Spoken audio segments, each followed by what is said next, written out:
Hermosas palabras ese himno, ¿verdad? Un amén. Bien. Estamos bien. Esta semana tuve la oportunidad de hablar con un familiar mío que no conoce al Señor. Y estaba muy conmocionada por todas las cosas que están pasando, ¿no? Como todo lo que está pasando en el mundo, ¿verdad? Y me dice, che, Javi, vos que lees la Biblia, me dice, ¿dice algo la Biblia de esto? Y compartí Mateo 24, lo que dice el Señor. No es lo que dice el Señor, es parte del programa del Señor para los últimos tiempos, y habla acerca de guerras y terremotos, rumores de guerra, pestes. Pero eso es solamente principio de dolores. Y era como, pero ¿cómo podés soportar tantas cosas? Y justamente por lo que estábamos cantando, ¿verdad? Porque el Señor es fiel, y si Él fue fiel en cumplir absolutamente todo lo que dijo hasta ahora, incluidos estos principios de dolores, Él va a ser fiel en cumplir con su promesa de venir por su iglesia. Así que nosotros podemos estar tranquilos, en paz, cantando como cantamos. Grandes, fieles son sus promesas, las promesas que el Señor nos ha dado. Bien, vamos a orar y vamos a abrir nuestras Biblias en el Salmo 42. Señor, te damos gracias por este tiempo. Gracias, Señor, por la oportunidad que tenemos de abrir tu palabra en libertad, Señor, y de poder conocerte un poco más por medio de ella. Pedimos, Señor, que bendigas esta tu palabra, que tu Espíritu Santo nos guíe a tu verdad. Pedimos estas cosas en el nombre de Jesús. Amén. Bien, vamos a abrir nuestras Biblias. Tuve la oportunidad de predicar otra vez hoy, y siempre que tengo una oportunidad más, siempre voy a los Salmos, porque amo los Salmos.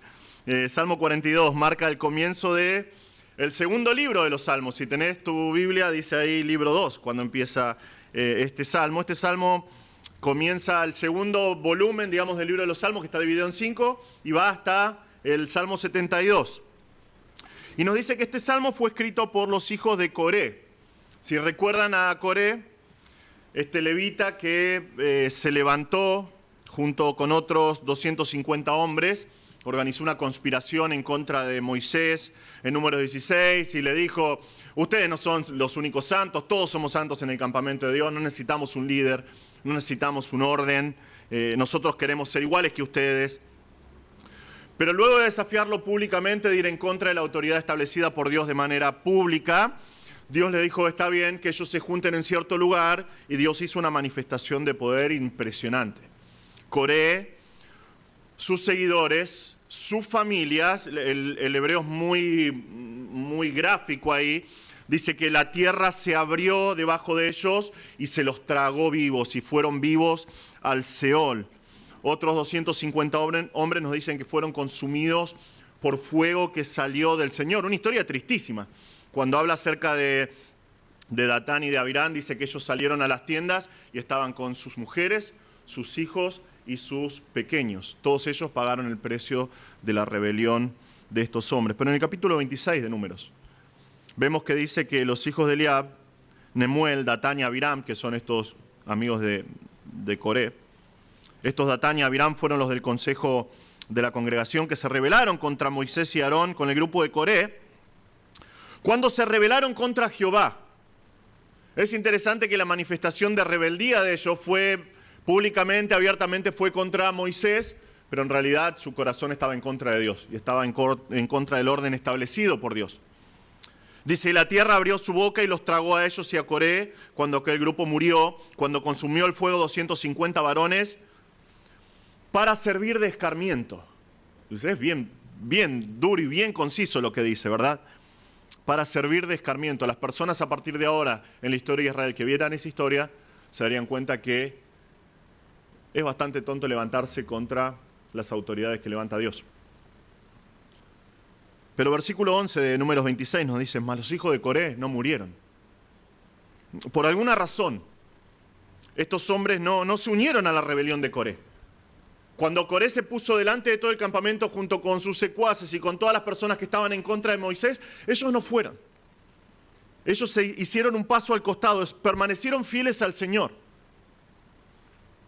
Muchos años después, varios siglos después, durante el reinado del rey Josafat de Judá, nos dice 2 de Crónicas 20, 19, y se levantaron los levitas, hijos de Coat, y de los hijos de Coré, para alabar a Jehová, el Dios de Israel, me gusta, dice, con voz fuerte y alta. Ellos siguieron prestando servicio en la adoración a Dios. Es una historia triunfante de la gracia de Dios, que en medio de tanta rebeldía, un par de personas dijeron, nosotros vamos a seguir sirviendo a Dios. Aún si nuestro padre se levanta contra el Señor y contra los líderes que el Señor levantó. Y estos hombres, los hijos de Coré, tienen 11 salmos escritos dentro de lo que nosotros llamamos el Salterio, el Salmodio. O son escritos por ellos o designados para ellos porque ellos eran como un coro, digamos, un coro especial dentro de los levitas. Y el Salmo 42 que vamos a ver hoy es el primero. Y posiblemente vos conozcas este salmo de memoria, o por lo menos lo que dicen los primeros versículos. Es más, nosotros tenemos un corito que justamente empieza con estas palabras. Como el ciervo brama por las aguas, así clama mi alma por ti. Y nosotros cantábamos, ¿no? Y tal vez ya estás haciéndote la melodía en la cabeza. Y termina diciendo, solo tú eres mi deseo y mi Dios, te amo a ti. Justamente ayer en Dulos estábamos cantando este corito. Y tal vez le das todo el sentido, este sentido al Salmo, ¿no? Una persona que dice, así como el ciervo anda saltando por las corrientes de las aguas y dice, oh, quiero tomar agüita, así yo también clamo por ti. Y esa idea de describir una persona que está adorando a Dios fervientemente, con un corazón contento. Sin embargo, si nosotros miramos con atención a las Escrituras, vemos que la realidad es otra en Salmo 42. Los hijos de Coré nos hablan y nos muestran a un hombre atravesando una profunda depresión espiritual, clamando a Dios por la urgencia, por la necesidad de querer estar en su presencia y no poder hacerlo. A medida que nosotros avanzamos en la lectura, podemos ver la desesperación de un hombre cuyas expectativas no se cumplen. En su vida las cosas no salieron como él pensó. Y encima de todo esto, él tiene a personas que están cerca de él, que se burlan por esta situación y maliciosamente lo miran y le preguntan, ¿dónde está tu Dios? ¿Dónde está tu Dios? Es tan evidente la situación de desesperación que nosotros vemos en este salmo, que inspiró a un pastor, a un médico, que dejó de ser médico para ser pastor, el conocido predicador Martin Lloyd-Jones, a escribir un libro que se llama Depresión espiritual, sus causas y sus curas. Está en castellano y habla justamente, trata sobre la depresión espiritual basado en el Salmo 42. Tal vez te preguntás cuál es el propósito de un salmo así. ¿No deberían ser todos los salmos coros de alabanza, canciones alegres que nos dicen qué grande que es nuestro Dios? ¿Por qué tenemos algo así dentro de la palabra de Dios? Bueno, es porque justamente de eso se tratan los salmos. Los salmos nos pasean por todo el margen, digamos, por todo el registro de experiencias humanas. No solamente adoración y alegría exultante delante del Señor, sino también llanto, desesperanza y en este caso depresión también. Y en especial los hijos de Coré nos tienen acostumbrados a este tipo de cosas. Es más, este salmo que tenemos acá no es un salmo, es un masquil. Es algo un poquito más profundo que una alabanza. Cuando nosotros estudiamos hace un par de meses atrás, el Salmo 52 era un masquil, era de David, pero era un masquil. Proviene de la palabra hebrea segel, que significa intelecto, inteligencia, usar el ingenio. Y se trata de una contemplación, es un estudio, es una línea de pensamiento que va a desarrollar el salmista, que involucra la razón, el intelecto, para dejar una enseñanza de algo que sucedió en el pasado. Entonces, ellos nos enseñan algo y es siempre con el propósito de tener éxito. Pero no tener éxito, esto es algo que constantemente reenfatizan, ¿no? Los rabinos, si escuchás las enseñanzas rabínicas. Tener éxito, pero no como el mundo piensa el éxito. No, bueno, si yo leo esto, voy a prosperar económicamente y voy a andar en mi auto 0 kilómetros teniendo éxito. No, sino éxito en los caminos de Dios, al andar de una manera que glorifica a Dios. Nosotros no sabemos bien la ocasión de esta porción de las Escrituras, aunque algunos eruditos están muy convencidos, sí, tiene sentido lo que dicen, que creen que fue escrito por uno de los levitas, justamente un hijo de Coré, que escapó junto a David durante el levantamiento de su hijo Absalón. ¿Recuerdan la historia? Absalón se levantó para matar a David, para tomar el trono, y David, antes de que suceda esto, cuando sabía que él estaba entrando al territorio, se escapó y ciertas personas lo acompañaron, y es muy probable que uno de estos levitas, uno de los hijos de Coré, se escapó junto con él. Vemos que hay registro de algunos sacerdotes que están con él, y allá a lo lejos, en los montes del norte de Israel, lejos de Jerusalén, apartado de su vida cotidiana de servicio al Señor, esta persona mira hacia atrás, anhelando a Dios, y proclama las palabras de nuestro pasaje. Vamos a leer Salmo 42, dice así: al músico principal, masquil de los hijos de Coré. Como el ciervo brama por las corrientes de las aguas, así clama por ti, oh Dios, el alma mía. Mi alma tiene sed de Dios, del Dios vivo. ¿Cuándo vendré y me presentaré delante de Dios? Fueron mis lágrimas mi pan de día y de noche, mientras me dicen todos los días: ¿dónde está tu Dios? Me acuerdo de estas cosas y derramo mi alma dentro de mí, de cómo yo fui con la multitud y la conduje hasta la casa de Dios, entre voces de alegría y de alabanza de pueblo en fiesta. ¿Por qué te abates, oh alma mía, y te turbas dentro de mí? Espera en Dios, porque aún he de alabarle, salvación mía y Dios mío. Dios mío, mi alma está abatida en mí. Me acordaré, por tanto, de ti desde la tierra del Jordán y de los hermonitas desde el monte de Mizar. Un abismo llama a otro a la voz de tus cascadas. Todas tus ondas y tus olas han pasado sobre mí, pero de día mandará Jehová su misericordia, y de noche su cántico estará conmigo, y mi oración al Dios de mi vida. Diré a Dios: roca mía, ¿por qué te has olvidado de mí? ¿Por qué andaré yo enlutado por la opresión del enemigo? Como quien hiere mis huesos, mis enemigos me afrentan, diciéndome cada día: ¿dónde está tu Dios? ¿Por qué te abates, oh alma mía? ¿Y por qué te turbas dentro de mí? Espera en Dios, porque aún he de alabarle, salvación mía y Dios mío. Como vamos a ver, el autor manifiesta un estado profundo de depresión, y lo primero que observamos acá es el clamor sincero de un alma sedienta. Este masquil está dirigido al director del coro. Vimos que significa un masquil, está dirigido al jefe de los muchachos del coro, digamos, y comienza por decir: como el ciervo brama por las corrientes de las aguas, así clama por ti, oh Dios, el alma mía. Nos da una imagen muy nítida. Esto es una imagen muy vívida y muy fácil de imaginar. Nosotros tenemos un ciervo acá, desesperado. Un ciervo con sed, buscando agua, anhelando encontrar un arroyo cerca. Tal vez lo están cazando y está escapando y está cansado. Tal vez está en una zona poco fértil, donde el agua es difícil de encontrar. Hoy nosotros, si googleamos y vemos la tierra de Israel, es una tierra que por hectáreas y hectáreas es re fértil. Pero eso fue el trabajo de los colonos desde 1948 hasta ahora.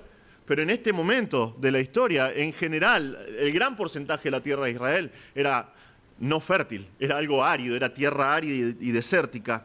Y dice que por eso brama este siervo. Esta palabra tagog en hebreo significa anhelar, significa añorar, desear profundamente algo. Hasta el día de hoy se usa para añorar, para extrañar algo en hebreo.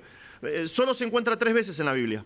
2 veces acá, en el Salmo 42, y una vez en Joel 1, 19 y 20, cuando dice: a ti, Jehová, aclamaré, porque el fuego consumió los pastos del desierto, y llama abrazó todos los árboles del campo. Las bestias del campo bramarán, tarok, también a ti, porque se secaron los arroyos de las aguas, y fuego consumió las praderas del desierto.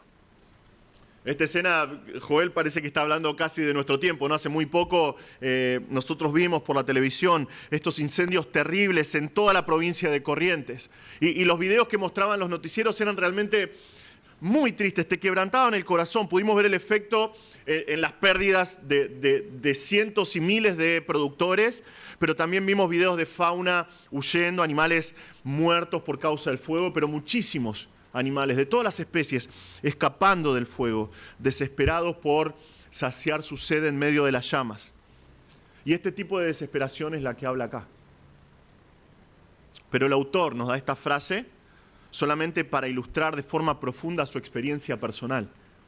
De la misma manera que este siervo está buscando y resollando y bramando desesperado, por las corrientes de las aguas. Tal vez se encontraría en algún lugar algún hilito de agua en un arroyo para saciar su sed. Así clama por ti, oh Dios, el alma mía, dice el salmista. Es la misma palabra, Taharok.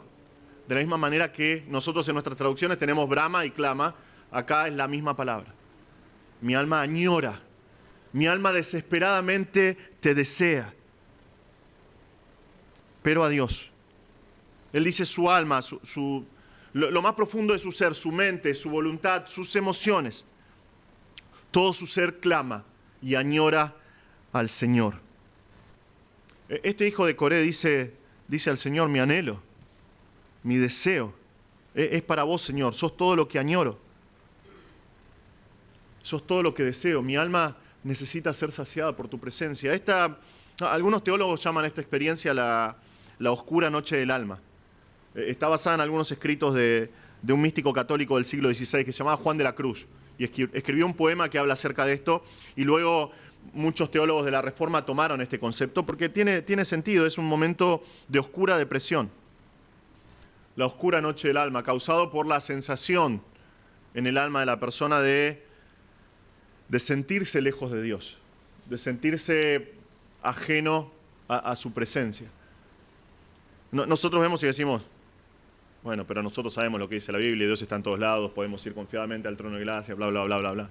Una cosa es nuestro conocimiento teológico intelectual y otra cosa es la experiencia por la cual pasa nuestra alma. El salmista está atravesando justamente eso. Él se siente lejos de Dios. Él siente que Dios no está. Y por eso su alma está muriendo de sed. Es una situación muy profunda para el autor. Fíjense lo que dice versículo 2. Dice, mi alma tiene sed de Dios, del Dios vivo. Esto nos deja establecidos los parámetros para este tipo de depresión. Porque hoy es moneda corriente hablar de depresión, ¿verdad? Sobre todo después de estos últimos 2 años, los casos de depresión aumentaron de manera terrible. Pero el enfoque acá es distinto. Esta experiencia es exclusiva del creyente. Es una persona que conoce a Dios, su sed es por Dios. Conoce a Dios y lo llama el Dios vivo.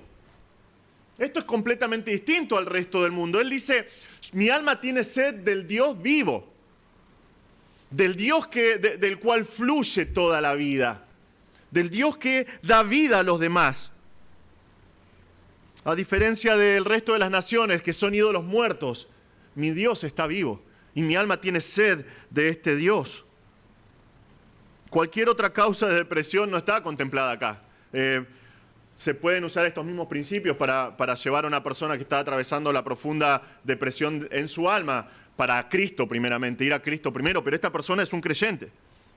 Aquellos que no conocen al Señor, ¿por qué se deprimen? Bueno, porque claman y se entristecen por alguna razón egoísta, porque algunos de sus deseos carnales y alejados del Señor no se cumplen de la manera que ellos quieren.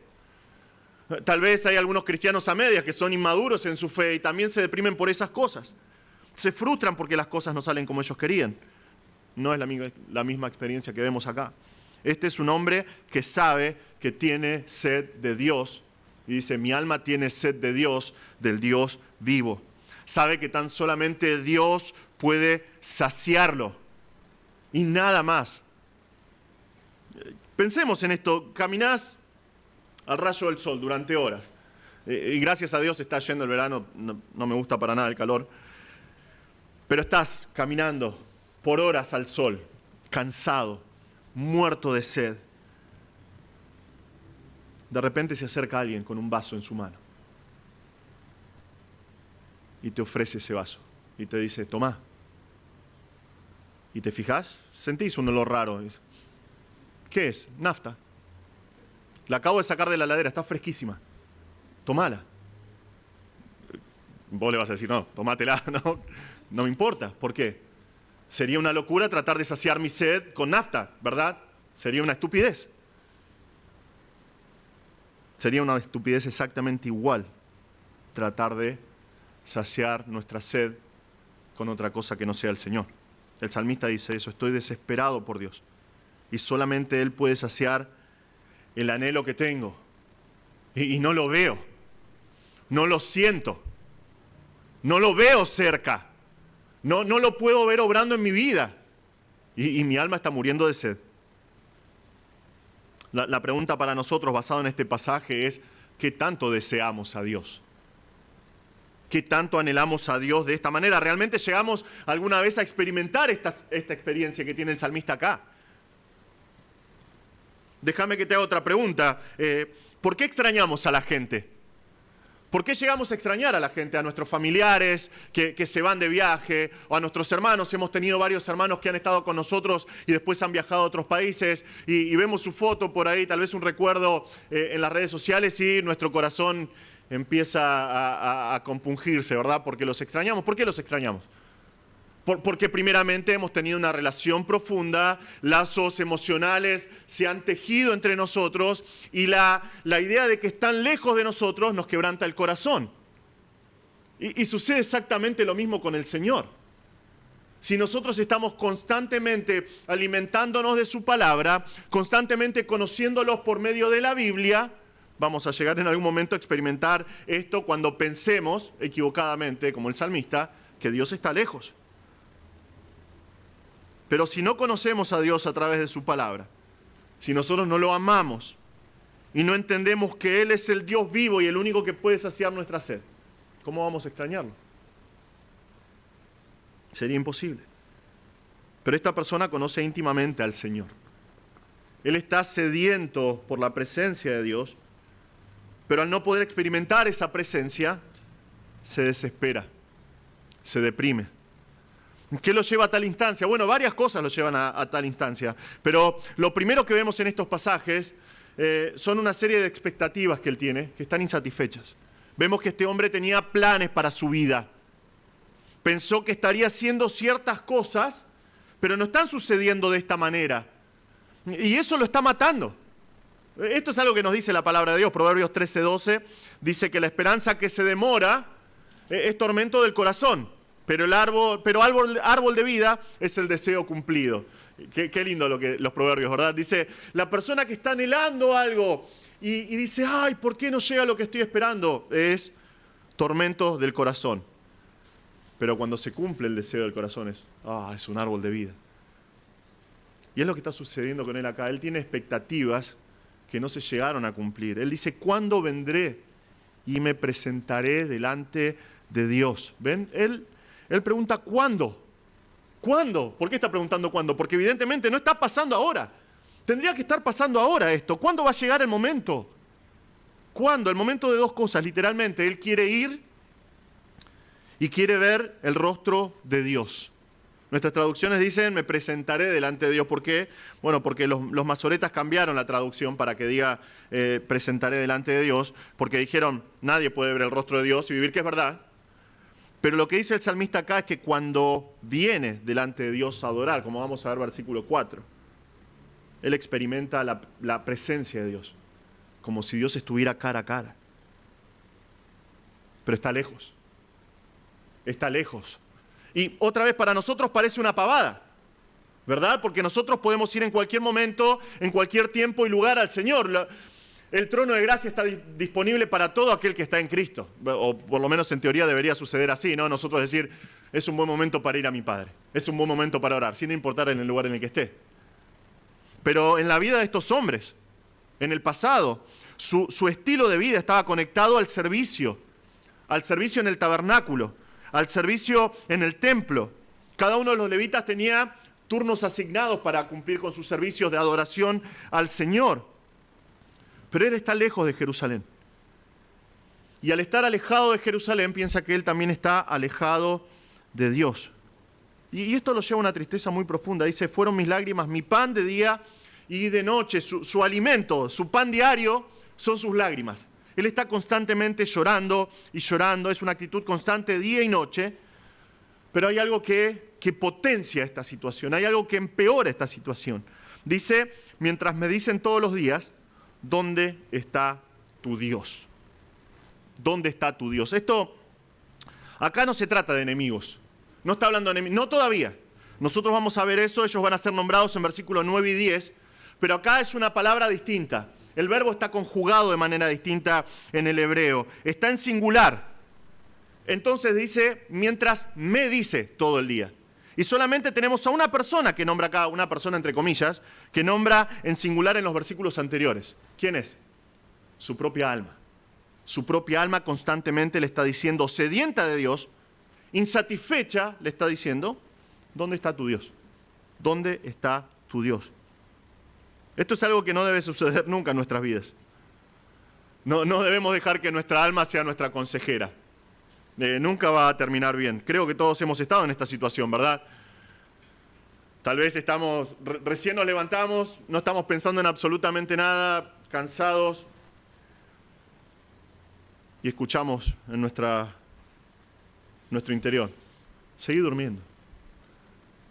No vayas a trabajar, o un día que faltes, no pasa nada, ¿no? O querés hacer algo y te dice por dentro, creo que hay varios que tienen el alma de consejera. Y escuchamos esas cosas. ¿Por qué? Porque el alma aconseja. Nunca es bueno el consejo del alma, ¿verdad? Tiene que ser siempre al revés. Nosotros tenemos que aconsejar nuestra alma, alimentarla con lo único que sacia su sed, que es la palabra de Dios, donde puede conocer a Dios, donde puede sustentarse del conocimiento de un Dios todopoderoso y lleno de gracia. El autor está lejos de Dios, por lo menos físicamente. Su alma empieza a hablarle y le dice, amigo, tu Dios te abandonó, estás solo, ¿dónde está tu Dios? Pero no se queda ahí nuestro salmista, lamentablemente va un poco más allá en su desesperación. Y vemos el que comete el error de vivir del pasado. Dice, me acuerdo de estas cosas, versículo 4 y 5, y derramo mi alma dentro de mí, de cómo fui con la multitud y la conduje hasta la casa de Dios entre voces de alegría y de alabanza del pueblo en fiesta. ¿Por qué te abates, oh alma mía, y te turbas dentro de mí? Espera en Dios, porque aún he de alabarle, salvación mía y Dios mío. Durante mi juventud, cuando terminé la secundaria, viajé a Rosario. Viví como 2 años ahí, terminé y fui a estudiar el Instituto Bíblico, terminé el Instituto Bíblico ahí. Uno de los muchachos que estudiaba conmigo trabajaba como operador de radio, en una de las radios más grandes que había en Rosario, en el centro de Rosario. Y cada tanto me invitaba a ir. Había café gratis, entonces era una buena oportunidad. Y ahí conocimos a un hombre mayor, que estaba ahí, siempre estaba ahí en la radio. Y con el tiempo nos fuimos haciendo conocidos de él. No tenía absolutamente nada. Es más, el dueño de la radio, que era su amigo, le prestaba una de las oficinas de la radio para que él pudiera dormir de noche. Él tenía una caja donde tenía una almohada y una frazada. Y cuando todos se iban a la noche y cerraban todo el edificio, él se quedaba a dormir ahí porque no tenía lugar donde ir. Este hombre era jugador de fútbol profesional. Jugó en la primera de Racing y fue un jugador muy, muy conocido por lo que estudié. Pero se había lesionado. Las cosas de la diferencia en el tiempo, ¿no? Una lesión que tal vez hoy era una operación de 1 hora, 1 mes de recuperación y estaba otra vez jugando. En ese momento terminó con su carrera. Y había tomado una serie de decisiones malas que los llevaron a vivir en esta condición de pobreza. No tenía absolutamente nada. Otra vez dormía por la misericordia de otra persona en una oficina en la radio. Y era llamativo, porque de lo único que hablaba esta persona era de su pasado glorioso, de los partidos que había jugado hace 40 años atrás.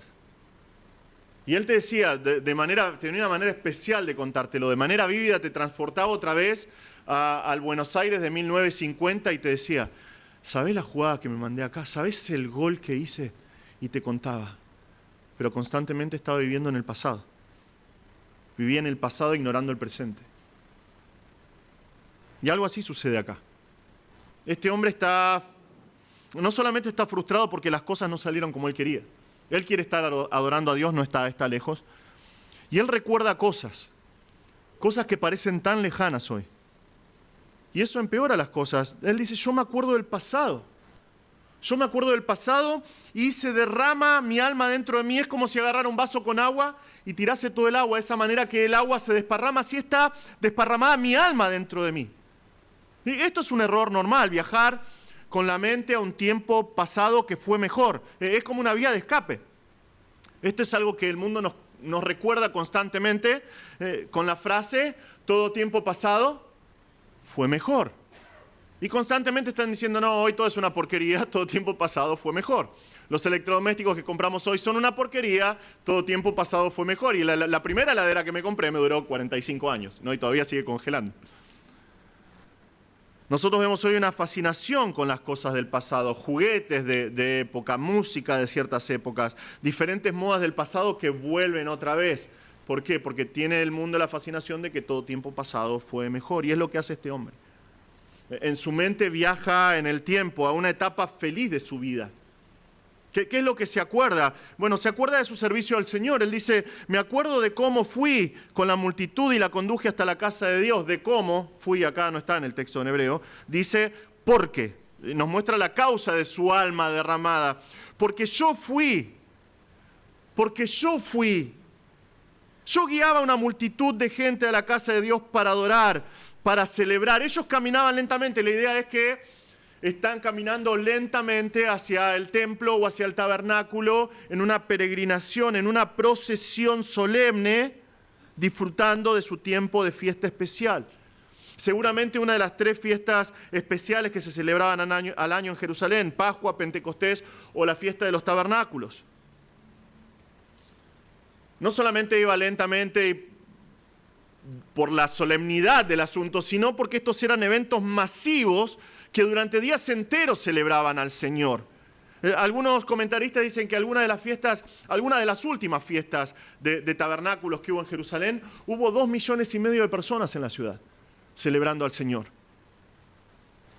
Por supuesto que había religiosos que solamente iban por los ritos, pero la gran mayoría no. Nuestro salmista no. Él dice, caminaba entre voces de alegría y de alabanza en fiesta, en medio del ruido, en medio de los gritos de alegría, de agradecimiento al Señor. Otra vez, para nosotros es tan ajeno a nuestra mente, es tan lejano para nosotros, ¿no? Porque somos bautistas y nos sentamos acá y solemnemente cantábamos serios, lo más serios posibles, ¿verdad? Pero estas fiestas en Israel realmente eran fiestas donde la gente gritaba. Pensalo de esta manera. Cuando ellos celebraban la Pascua, por ejemplo, ¿qué celebraban? Celebraban que el Señor los rescató, que el Señor los despojó las garras de Egipto, quebrantó las cadenas y los liberó. Y ellos eran un pueblo establecido en una tierra, fructíferos por causa de la gracia y la misericordia de Dios. ¿Cómo no iban a celebrar? ¿Cómo no iban a gritar? ¿Cómo no iban a celebrar de esta manera? Es como, nosotros lo vemos casi como una barbarie, ¿no? Pero pensaba en esto y me acordaba en los tiempos en que Argentina jugaba bien al fútbol y me acuerdo una vez que, no me acuerdo qué era, yo era muy chico, tal vez era cuando salimos campeones en el 86, pero en Tortuguitas, donde yo vivía, miles de personas celebrando todos juntos. Y otra vez por un éxito que fue una copa de fútbol, ¿no? Pero ellos celebraban a Dios, realmente celebraban a Dios, a los gritos de manera exultante. En estos momentos él experimentaba de manera especial la presencia de Dios. Él trae a su mente y dice, yo guiaba a la multitud, adorábamos juntos al Señor, cantábamos con alegría del gran Dios que tenemos. Su alma estaba saciada, pero ahora no. Su alma se derrama en su interior. Es un error para el creyente vivir de esta manera. Nosotros no podemos vivir del pasado. Nosotros no podemos creer que todo tiempo pasado fue mejor. Nosotros constantemente tenemos que contar las misericordias de Dios del pasado, las misericordias del presente y pensar con esperanza sobre las misericordias del Señor en el futuro que cantábamos hoy, ¿verdad? Sus promesas son fieles. Él siempre va a manifestar eso en nuestras vidas. No podemos descansar que en el pasado las cosas estaban bien. Si no, nosotros vamos a terminar como la iglesia en Sardis. El Señor en Apocalipsis 2, cuando reprende a la iglesia en Sardis, le dice, vos tenés nombre de que vivís, pero estás muerto. ¿Qué pasaba con la iglesia en Sardis? Ellos habían tenido un tiempo glorioso, un tiempo donde la iglesia había fructificado y los hermanos vivían en comunión. Pero ahora el Señor dice, reforzá las cosas que están muriendo dentro de la iglesia. Tenés nombre de que vivís, pero estás muerto. Dejá de vivir en el pasado. El pasado es algo que no podemos cambiar. Es algo que está en el pasado, tenemos que dejarlo ahí. Si vamos al pasado, tenemos que hacerlo solamente para agradecer al Señor por su inmensa misericordia en nuestras vidas. pero es tiempo de vivir el presente, enfocarnos en el Señor en el presente y tener esperanza de que el Señor va a seguir siendo fiel en el futuro. Tenemos que reconocer que el Señor es Dios y nosotros tenemos que ir a Él. Y es lo que el salmista empieza a hacer en nuestro salmo. Comienza de a poquito a hacerlo y vemos que comienza a reconvenir su alma. Él dice, ¿por qué te abates, oh alma mía, y te turbas dentro de mí? Estos verbos tienen la idea de doblarse, de retorcerse, de agacharse en humillación, tirarse al piso hecho una bolita, estar conmocionado, abrumado. Y el salmista dice, ¿por qué estás haciendo esas cosas dentro mío, alma? Espera en Dios. Dice, espera en Dios porque aún he de alabarle. Sé paciente. Tené esperanza. Pero no algo vacío, no esos sentimientos de las buenas cosas por venir, como cuando a veces compartimos el Evangelio con gente y te dice, oh no, yo tengo fe, yo tengo esperanza de que las cosas van a estar bien. Y decís, ¿por qué? Ah, no, porque creo que va a ser así, nada más. No es una fe vacía. Dice, espera en Dios, espera en la persona del Señor. ¿Por qué? Él dice, porque yo creo que todavía voy a alabarlo, voy a darle acciones de gracia. La palabra acá en hebreo es todá, la misma palabra que aún hasta el día de hoy se usa para decir gracias en hebreo, todá. Yo voy a agradecerle al Señor, yo voy a alabar al Señor. Y nuestra traducción dice, salvación mía y Dios mío. En hebreo es raro, pero es completamente diferente. Literalmente dice, yo voy a alabarlo, tengo que esperar en Dios porque voy a alabarlo y voy a ver las salvaciones de su rostro. ¿Qué está diciendo con esto? Él sabe que tarde o temprano va a haber otra vez la mano de Dios obrando en su vida, liberándolo, salvándolo como hizo hasta ahora. En el momento en el que el Señor ha determinado de forma soberana volver a obrar, Él va a experimentar los hechos misericordiosos de Dios. Y entonces le dice al alma, espera, tené paciencia, espera en Dios. Y esto lo lleva, cuando empieza a reconvenir su alma, vemos que lo lleva a un cambio de enfoque. En versículos 6 al 8 dice, Dios mío, mi alma está abatida en mí. Me acordaré por tanto de ti desde la tierra del Jordán y de los hermonitas desde el monte Mizar.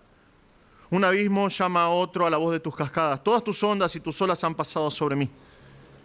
Pero de día mandará Jehová su misericordia y de noche su cántico estará conmigo y mi oración al Dios de mi vida. Luego de vivir en el pasado sin resultados positivos, el salmista finalmente reconviene su alma, se enfoca en el Señor y vean que le habla directamente a Dios, a su Dios. Él dice, Dios mío. Y le cuenta lo que sucede en su interior. Dice, Dios mío, mi alma está abatida en mí. Es lo mejor que nosotros podemos hacer como creyentes. No postearlo en nuestras redes sociales, no decírselo a otras personas, ir al Señor y decírselo. Señor, mi alma está abatida en mí. Después de todo, el Señor es el único que realmente entiende por lo que está pasando. Es el único que realmente puede ver el panorama completo de lo que está sucediendo en su corazón, porque Él lo creó. Sabe cada detalle. Entonces recuerda. Él dice, yo voy a recordar. Ya no las fiestas que disfrutó tanto, ya no a las multitudes que guió, ya no va a recordar los ritos que llevó adelante, sino al Dios que adoró allí. Al Señor que gobierna sobre su vida, aún a pesar de la distancia. Por lo que nos dice el texto, Él está lejos, está a 260 kilómetros al norte de Jerusalén, en una de las elevaciones del monte de Hermón, donde realmente, acá nos dice el monte Mizar, no sabemos dónde es una de las tantas elevaciones del monte Hermón, esta cadena montañosa que está al norte de Israel, donde, lo que hoy es Cisjordania, y donde nace el Jordán. Es muy parecido, para que te hagas una idea, a Bariloche, que hay todo bosques así, montañas, y vos vas caminando así de repente al pie de una montaña, hay como una hondonada de la cual salen todas las vertientes y de ahí sale un río cristalino, ahí nace el Jordán. Y Él está ahí, en este lugar, 260 kilómetros al norte. Y desde allí, a la distancia, vuelve a buscar a Dios. Este reenfoque lo lleva a darse cuenta. Él se da cuenta que Dios está en control de todas las cosas, que Dios es soberano. Aún las cosas que están sucediendo en su vida son parte del plan perfecto de Dios. Y es lo que nos da a entender versículo 7. Él dice, un abismo llama a otro a la voz de tus cascadas. Todas tus ondas y tus olas han pasado sobre mí. No sé si esto te pasó alguna vez. Yo recuerdo haber ido de viaje egresados en la primaria al mar. Se hacían hace mucho tiempo atrás, hace siglos atrás. Cuando terminabas la primaria ibas al mar, ¿no? Y recibí el consejo de alguien, ni me acuerdo quién fue, pero me dijo, ¿fuiste alguna vez al mar? No. Bueno, si vas al mar, tenés que respetarlo. Imagínate si seguí el consejo, ¿no? Inconverso, rebelde en mis 13 años, yo me metí de lleno. No me importó nada. El agua me llegó hasta acá y yo traté de seguir hasta que vi que vino una ola. Y es raro porque vos ves la ola que hace así más o menos, pero adentro, bajo el agua, es todo un proceso de olas que te agarra, te hace girar, te retuerce, te contorsiona y me dejó humillado, escupiendo arena, todo dolorido en la costa.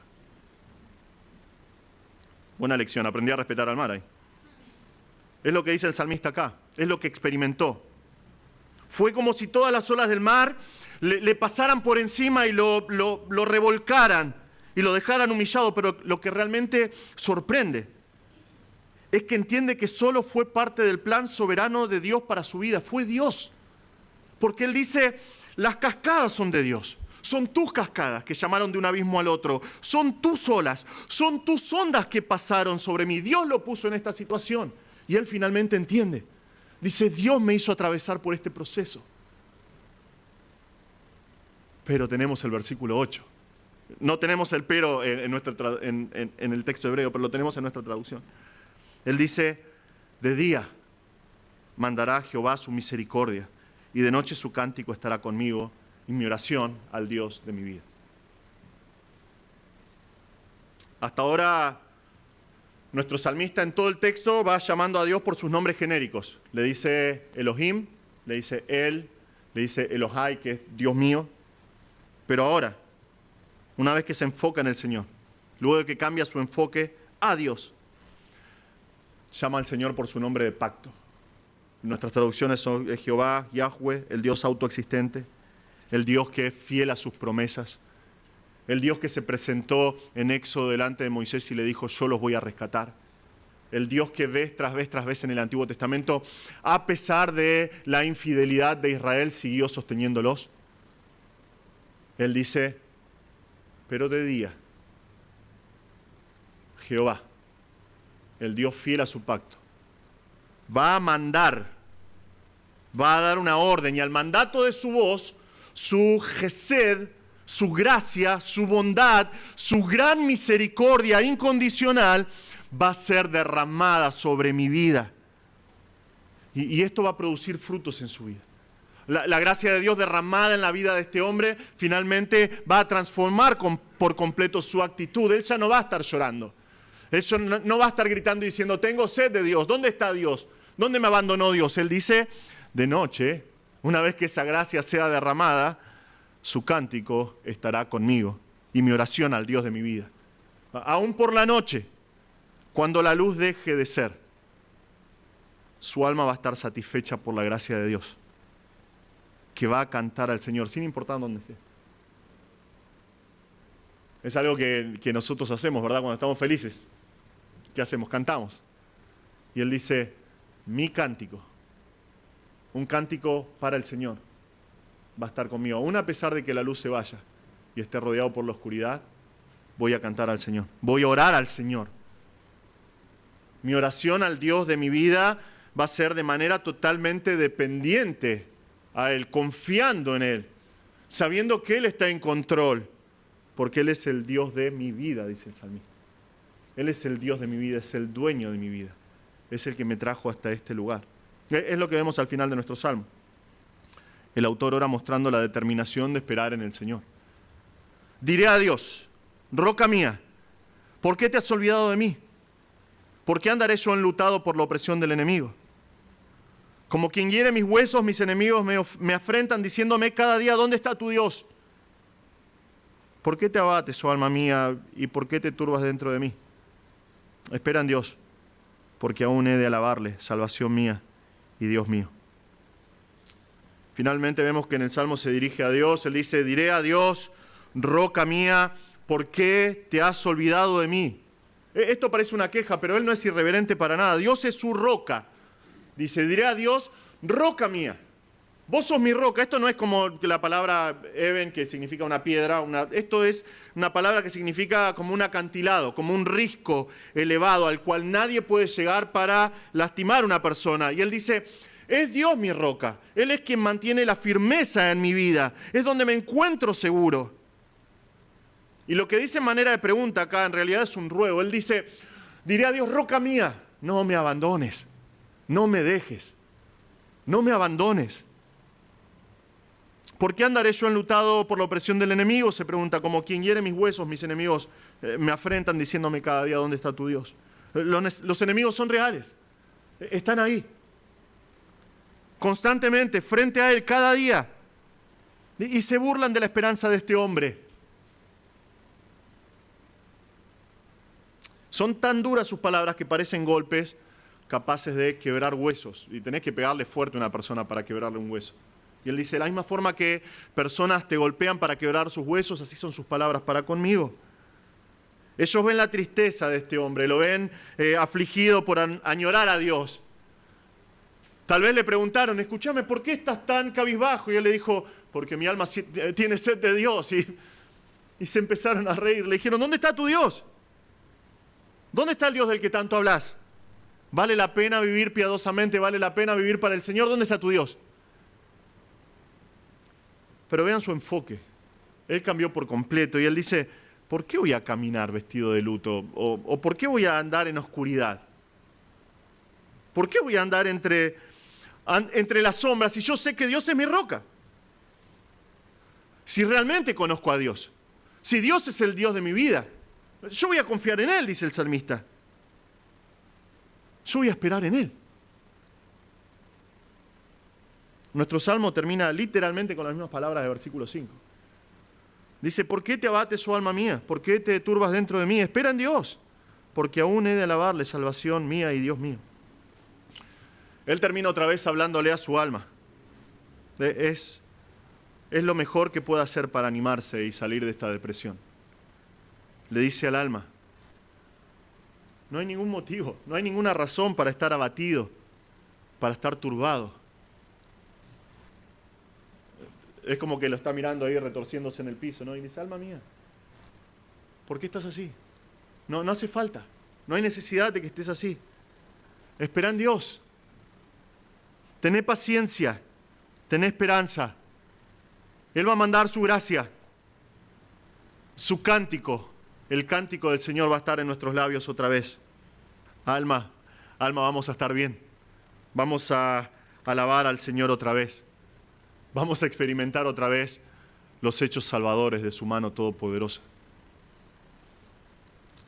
Realmente me gusta que este salmo termine así. Si fuera una película diríamos que tiene un final abierto, ¿verdad? O como algunos capítulos, algunas películas que dicen, esta historia continuará. Hace poco estábamos viendo una película con mi hijo y terminó de la nada, ¡pum!, continuará. Y él dice, ¿y ahora? Claro, a nosotros nos gustaría, ¿no?, que las películas terminen, empiecen y terminen, listo. No que sean temporadas interminables y cosas así. Y este salmo es igual. Este salmo no nos dice que la persona fue feliz y nunca más sufrió este tipo de depresión. No nos dice, la persona vivió gozosa para siempre adorando en el templo y volvió y fue todo feliz, ¿verdad? Y vemos como en las películas, el salmista, el hijo de Coré vivió victorioso su vida. Y los enemigos fueron humillados y terminaron todos muertos, ¿no? Sería más fácil así. Pero deja este final abierto. ¿Por qué? Porque el salmo deja la solución al alcance de la mano. En la medida que la persona que está experimentando este tipo de depresión y esta sed de Dios cambia su enfoque y cambia la perspectiva de las cosas y deja de enfocarse en ciertas cosas y comienza a enfocarse en el Señor y esperar en el Señor, las emociones se van a ir acomodando, sus pensamientos se van a ir acomodando y su vida va a volver otra vez a la adoración completa. Hermanos, cuando nosotros caemos de esta manera, este salmo nos muestra qué hacer. Nosotros fácilmente podemos caer en el mismo estado que el salmista. Pasa muchas veces cuando nosotros tenemos mucho conocimiento, bastante conocimiento, y es solamente conocimiento, ¿verdad? Y decimos, pero yo no siento a Dios, no experimento a Dios. Y estoy hablando más allá de cualquier experiencia carismática. ¿Se entiende lo que quiero decir, verdad? Esta sensación de alienación, de estar lejos de Dios. Olvidarnos de cuidar nuestra comunión con el Señor, cuando es solamente Él el que sacia la sed que hay en nuestra alma. Podemos enfocarnos en cosas equivocadas como hizo el salmista. Nosotros podemos ver nuestras expectativas que no se cumplieron. Nosotros podemos caer en el error, no del salmista, sino del resto del mundo, ¿verdad? Y de llegar a deprimirnos porque nosotros pensamos que nuestra vida tendría que haber sido de cierta manera. O nosotros nos preocupamos para durante años planear, yo quiero llegar a cierta edad teniendo este y este objetivos cumplidos, y no sucede, nos frustramos. Nosotros podemos vivir del pasado también, podemos cometer el error de decir, pero a mí me gustaba cuando pasaba esto en la iglesia. O me acuerdo de aquel tiempo cuando con los hermanos hacíamos esto y esto, es vivir del pasado, dejando de lado el presente. Nosotros podemos sucumbir ante las críticas o la burla, podemos enfocarnos en las pruebas, podemos preocuparnos por nosotros mismos. ¿Se dieron cuenta la cantidad de pronombres personales que usa el salmista durante todo el Salmo hasta que se enfoca en el Señor? Él dice, mis enemigos. Me dice a mí, mi alma está batida, yo, mío, mí. Nosotros podemos caer en el error que vemos en estas páginas, o podemos ir al Señor y podemos reemplazar todas estas cosas con los recursos que Él nos da. Nosotros necesitamos reemplazar nuestros pensamientos. Nosotros necesitamos cambiar nuestros pensamientos por la verdad de Dios. Su gracia está a nuestra disposición, es algo que hemos visto durante el último mes, estudiando la importancia de la verdad en nuestras vidas y de edificar nuestras vidas en torno a la verdad de Dios en su palabra. Su gracia está a nuestra disposición, su palabra nos guía a Él. Nosotros tenemos que hacer una disciplina en nuestras vidas de hablar, ministrar nuestra alma con la palabra de Dios por medio de la Biblia. Es la única manera en la cual nosotros vamos a estar firmes y vamos a crecer. Si nosotros dejamos que nuestra alma nos hable a nosotros, no va a terminar bien. Posiblemente lo menos trágico que va a pasar es que nos quedemos durmiendo un rato más. Pero de ahí va a ser de mal en peor. Nosotros debemos alimentar nuestra alma con la palabra de Dios. Nosotros tenemos que reemplazarnos a nosotros mismos por Dios. Esto es difícil para nosotros. Nosotros muchas veces estamos influenciados por la cultura, pero hay un secreto a voces en toda la palabra de Dios, y es que nosotros no somos el centro del universo. Muchas veces pensamos que somos el centro del universo y que nuestros derechos valen por sobre todos los hermanos y sobre todo el mundo, y que podemos ir y caminar aplastando a todos los demás porque tenemos derechos. Y el mundo somos nosotros, el centro del mundo somos nosotros. Lamento decirte que la Biblia dice otra cosa, Dios es soberano. Y nosotros tenemos que dejar de enfocarnos en nosotros mismos porque cosas malas nos van a pasar. Lamento que muchas veces dicen, el cristianismo es tan crudo, ¿no? O la fe cristiana es tan derrotista. No, es simplemente reconocer el hecho de que vamos a atravesar cosas malas en nuestras vidas. Vamos a atravesar momentos de dolor, cosas malas van a pasar todo el tiempo, pero Dios es soberano sobre esas cosas. Él soberanamente nos pone en esas situaciones. Él está obrando en nuestras vidas. Entonces nosotros tenemos que aferrarnos a Él y hacer como el salmista y decir, Dios es mi roca. Sin importar lo que está sucediendo alrededor, que parece que todo está cayendo u ondulándose, yo estoy parado sobre la roca. Yo estoy en Cristo y voy a estar firme y voy a confiar en el Señor. Y le damos la gloria a Él. Hay algo que nos muestra este salmo que también es un desafío para nosotros. Tenemos que cambiar nuestro pasado. Tenemos que dejar de lado el pasado por vivir el presente para el Señor y enfocarnos en el futuro. Hay un montón de cosas en el pasado que tal vez no glorificaron a Dios. Hay un montón de cosas en el pasado que tal vez fueron mejores que las de hoy y estás tentado a decir, quiero vivir en el recuerdo de las cosas que fueron mejores antes. Pero eso te hace perder la oportunidad de glorificar a Dios hoy y de enfocarte en el Señor hoy y adorar al Señor hoy. Lo que está en el pasado, no hay forma de que volvamos atrás. La máquina del tiempo no existe, no va a existir. El tiempo que pasó, pasó. Debemos vivir el presente para el Señor. Debemos enfocarnos en glorificarlo a Él, como hizo el salmista. sabiendo que, como dice el salmista, podemos esperar en Dios.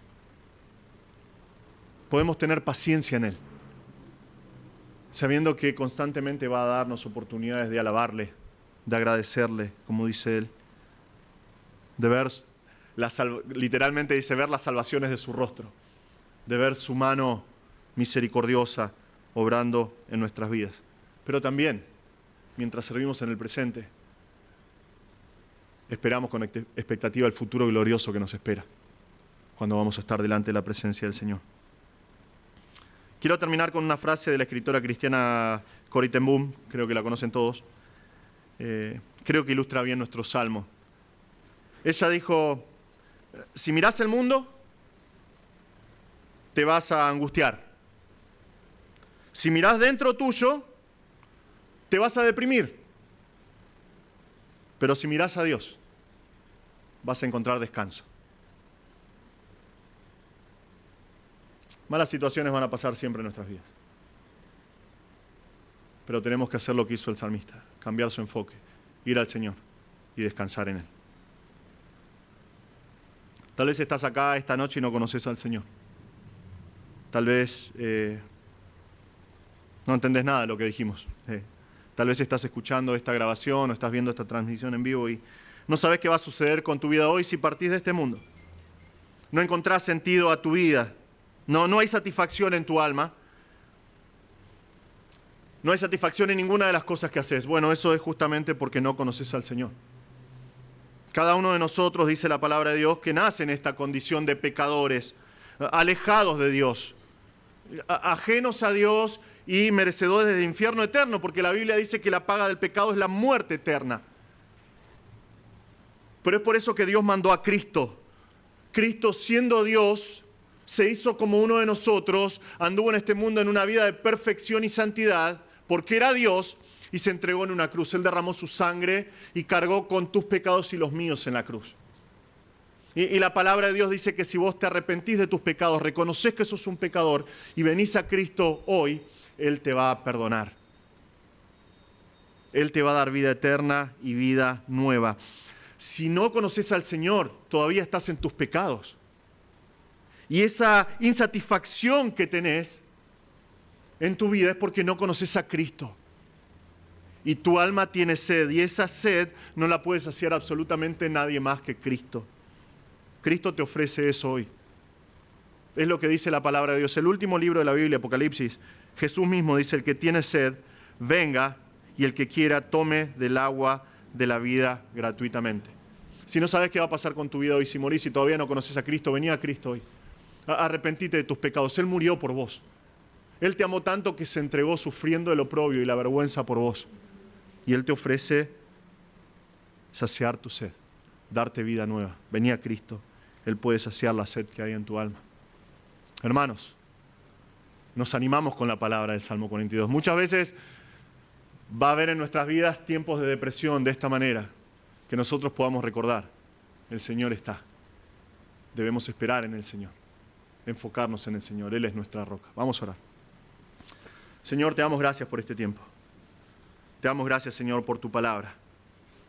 Y por favor, Señor, pedimos que la bendigas a nuestros corazones, que nosotros podamos recordar como el salmista, aún en tiempos de depresión o de tristeza, Señor, que tú sigues siendo Dios, que tú enviarás tu gracia y eso producirá un cántico en nosotros, que nosotros podemos ir a ti confiados, descansar y esperar en ti. Te damos gracias, Señor. Te damos gracias por tu fidelidad para con nuestras vidas. Y pedimos que bendigas el resto de nuestra reunión en el nombre de Jesús. Amén.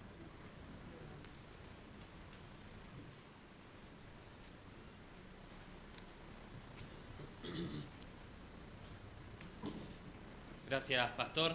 Vamos a ponernos de pie. Vamos a cantar el último himno en esta noche. Hallé un buen amigo. Vamos.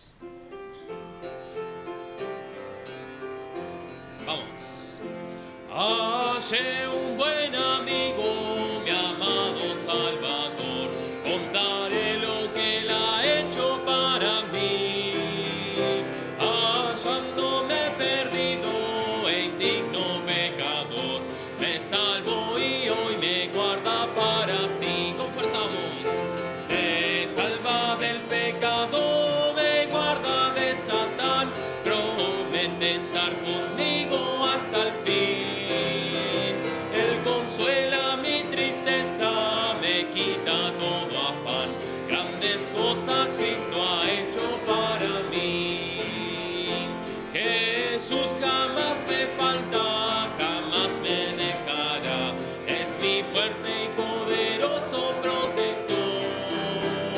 Del mal yo me separo y de la vanidad para consagrar mi vida al Señor. Si el mundo me persigue, si sufro tentación, confiando en Cristo puedo resistir. La victoria me segura y elevo mi canción. Grandes cosas Cristo ha hecho para mí. Pueden tomar asiento, muchas gracias.